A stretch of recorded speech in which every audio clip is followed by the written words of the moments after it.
अहमदनगरमध्ये खासगी बसला भीषण आग, प्रवासी जेवणासाठी उतरले आणि मोठा अनर्थ टळला। अहमदनगर जिल्ह्यातून दुर्घटनेबाबत एक महत्त्वाची बातमी समोर आली आहे। एका खासगी प्रवासी बसला भीषण आग लागल्याची माहिती समजली आहे। ही बस पुण्यावरून आली होती। अहमदनगर जिल्ह्यातील राहाता तालुक्यातील निर्मळ पिंपरी येथे आज 2 मे रोजी सकाळी 11 वाजण्याच्या सुमारास ही आग लागल्याची घटना घडली आहे।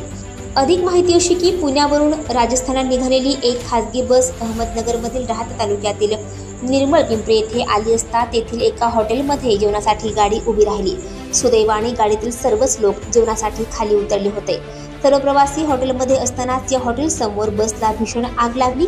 प्रवासी जेवणासाठी उतरल्यानंतर बसला आग लागल्यामुळे सुदैवाने कोणतीही जीवितहानी झाली नाही। दरम्यान बसला आग लागताच अग्निशमन दलाला पाचारण करण्यात आले।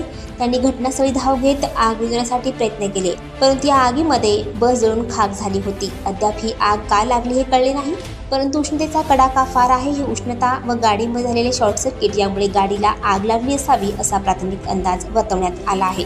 जेवणासाठी प्रवासी उतरले असल्याने मोठा अनर्थ टळला। पुण्यावरून राजस्थानला ही बस निघाली होती।